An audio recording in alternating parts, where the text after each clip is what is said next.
Nah, baiklah ya, itu tadi yang kedua. Kita lanjutkan sekarang yang ketiga, orang yang akan langsung mendapat perlindungan dari Allah. Kata Nabi, rajulun qalbuhu mu'allakun bil masjid. Seseorang yang hatinya selalu terpaut kepada masjid. Apa arti terpaut kepada masjid ini? Apa orang yang enggak pernah keluar-keluar dari masjid? Tentu saja bukan. Apa gunanya di dalam masjid terus kalau kerjanya cuma tidur doang? Maksud terpaut kepada masjid ini, hatinya selalu berpikir bagaimana memakmurkan masjid. Jasadnya boleh saja ada di kantor, boleh saja ada di pasar, boleh ada di sawah, boleh ada di ladang. Tetapi hasil daripada usahanya dia lalu berpikir bagaimana memakmurkan masjid. Sebab apa? Masjid merupakan center of activity, pusat daripada kegiatan umat. Kalau kita lihat fungsi masjid di zaman Rasul, di masjid beliau berdakwah, di masjid beliau mengatur negara, di masjid beliau mengadakan perundingan, di masjid beliau bermusyawarah dengan para sahabat. Pusat daripada kegiatan umat. Dan memakmurkan masjid ini dasarnya tidak lain karena iman kepada Allah. Prinsipnya bagaimana kita menghidupkan masjid dan bukan mencari hidup di masjid. Kalau sudah prinsipnya dibalik, bukan menghidupkan masjid tetapi mencari hidup di masjid, saya khawatir masjid akan ambruk. Nyatanya kadang-kadang masjid kita ini fungsinya belum maksimal. Kadang-kadang ada kok masjid yang bukanya cuma seminggu sekali. Jumat pagi jam 9 masjid buka, Jumat jam 2 tutup, buka-buka lagi Jumat depan. Seminggu sekali. Kelemahan lainnya manajemen masjid, terus terang sajalah kita bicara. Kadang-kadang pengelolaannya ketua masjid bapaknya, khotib mantunya, sekretaris ponakannya, imam Bilal cucunya. Gak ada orang lainnya. Ya kalau bagus kepengurusannya tidak apalah. Tapi kadang-kadang kelemahannya ialah bagaimana menciptakan manajemen masjid yang baik sehingga masjid bisa berfungsi sebagaimana fungsinya di zaman Rasulullah sallallahu alaihi wasallam. Apalagi belakangan ini ada kecenderungan yang membuat kita optimis, gembira. Remaja, pemuda, pemudi mulai gemar datang ke masjid. Berkumpul membentuk remaja masjid, remaja musola, mengadakan kegiatan majelis taklim yang mingguan, yang bulanan, aksi sosial, yang semuanya bermuara dari kehidupan masjid. Sesuatu yang menggembirakan. Dan sudah sepatutnya para pengelola masjid membuka pintu untuk bisa mengatur masjid menurut manajemen yang diharapkan oleh umat. Karena bagaimanapun di masjid dua jalur komunikasi, bahasa kerennya two-way traffic communication, itu bisa kita laksanakan. Yaitu hablum minallah wa hablum minan nas. Berhubungan kepada Allah dan berhubungan kepada sesama manusia bisa terlaksana di masjid. Berhubungan dengan Allah jelas saja lewat sholat misalnya.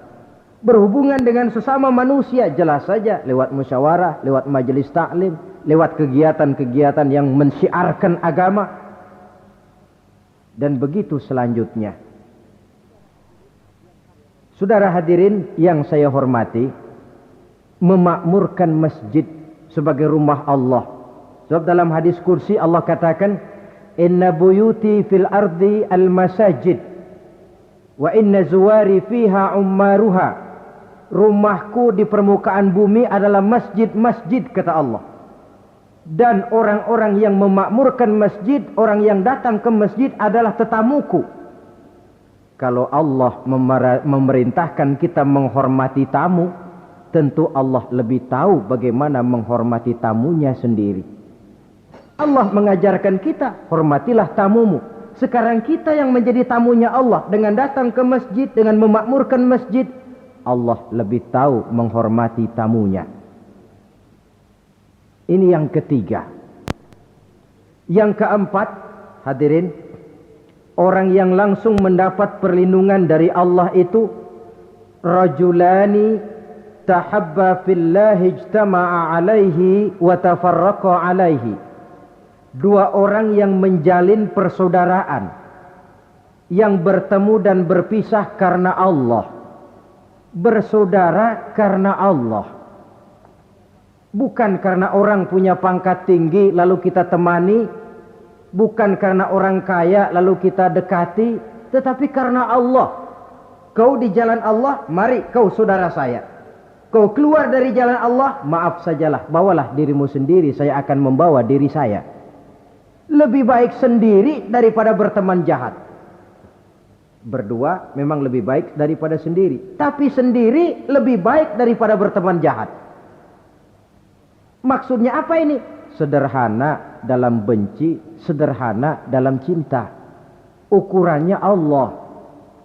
Al-Quran mengisyaratkan, wa asa an tuhibbu syai'an wa huwa syarrul lakum, wa asa an takrahu syai'an wa huwa khairul lakum. Sangat boleh jadi, kata Allah, kamu menyenangi sesuatu padahal akibatnya tidak baik bagi kamu. Dan sangat boleh jadi kamu membenci sesuatu padahal akibatnya baik bagi kamu. Nah, mari kita lihat. Kalau orang bersaudara cuma karena temannya itu punya pangkat tinggi, saya yakin kalau temannya pensiun, persaudaraannya akan selesai sampai di situ. Kalau kita mencari teman cuma karena dia kaya, satu saat dia jatuh bangkrut, jatuh miskin, persaudaraan akan selesai sampai di situ. Tapi kalau karena Allah yang bisa memisahkan kita apabila orang sudah keluar dari jalur yang diridhoi oleh Allah Subhanahu wa taala. Oleh karena itu, kepada semua hadirin, mari menjalin persaudaraan dalam bentuk ideal yang diajarkan oleh Islam, nilai persaudaraan yang diikat oleh akidah. Kalaupun harus benci, bencilah sederhana, tidak habis-habisan ngebenci orang. Kalaupun harus cinta, cintalah sederhana.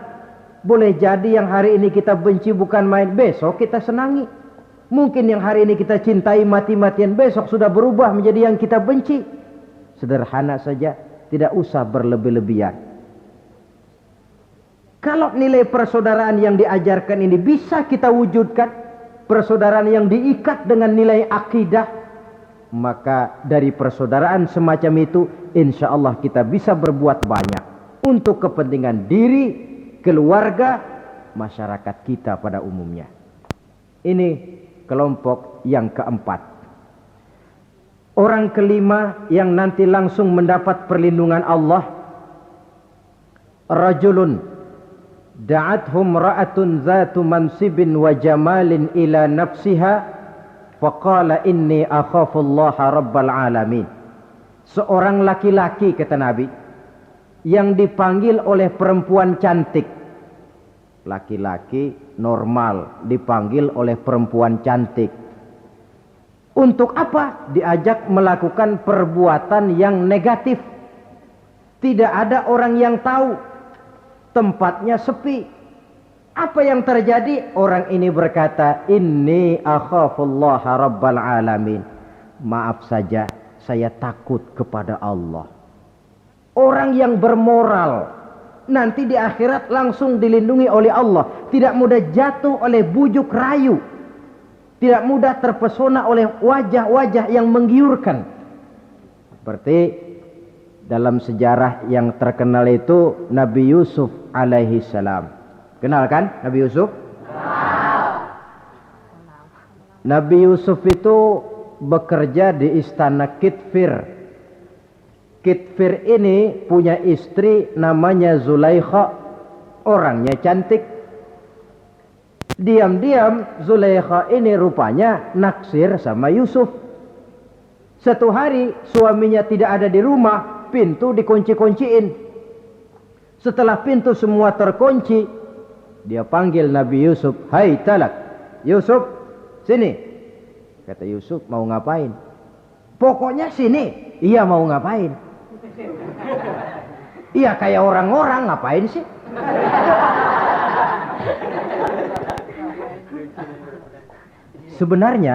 Sebenarnya ini Zulaikha senang kepada Yusuf, Yusuf pun demikian. Walaqad hammat bihi wa hamma biha.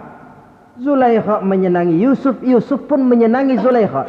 Tapi apa? Walaula an ra'a burhana rabbih. Andai kata Yusuf tidak melihat peringatan Tuhannya, letter S. Yusuf, ini bukan pekarangan ente, dilarang parkir di sini. Sehingga walaupun tidak ada yang tahu, tidak ada yang melihat, Nabi Yusuf selamat dari bujuk rayu Zulaikha.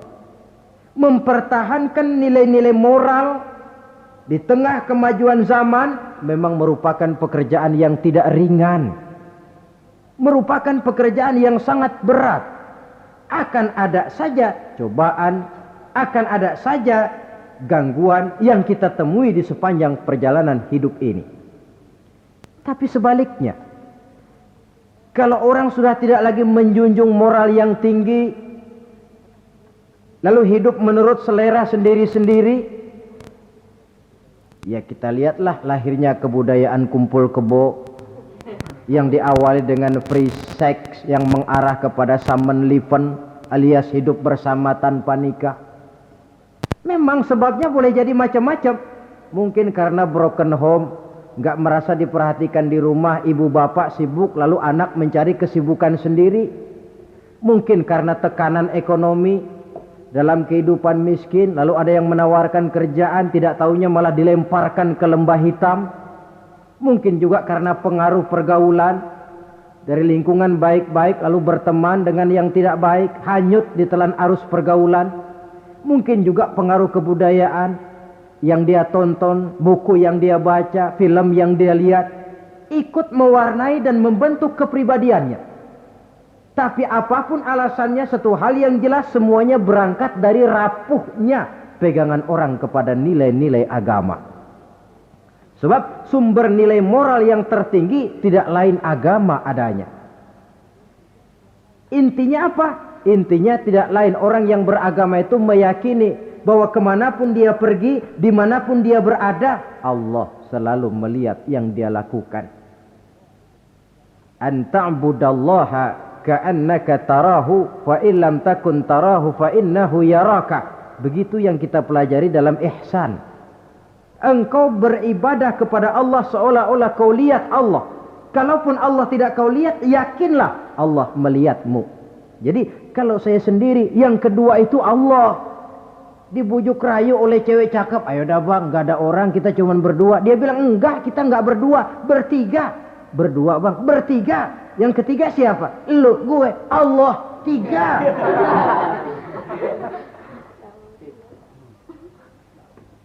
Di kantor mau korupsi dia kasak kusuk, gerasak gerusuk cari apa yang seharusnya menjadi hak orang lain. Tidak ada yang lihat. Tapi dia tidak sendiri. Saya berdua. Yang kedua, Allah.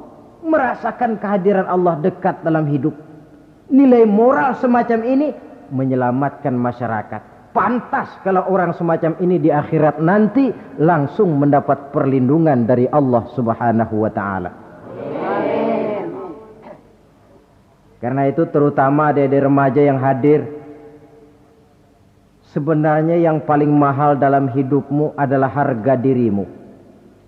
Kalau itu sudah terjual dan tergadai, apalagi yang bisa kau banggakan dalam hidup ini? Titel yang berenteng barangkali, harta yang banyak, mobil yang serba berkilat barangkali. Tidak akan banyak manfaatnya kalau sudah dimulai dengan kehancuran daripada harga diri. Tidak ada yang lebih mahal daripada harga diri. Jagalah itu baik-baik. Pelihara nilai-nilai moral. Makin pandai kau jaga diri, insya Allah makin mahal hargamu. Dalam pandangan manusia, lebih-lebih juga dalam pandangan Allah. Pantas kalau pepatah bilang, innamal umamul akhlaqu ma baqiyat, fa in zahabathum akhlaquhum zahabu. Suatu bangsa akan tegak kalau dia masih punya nilai moral. Bila hancur moral itu, hancur jugalah ketegakan daripada bangsa itu sendiri.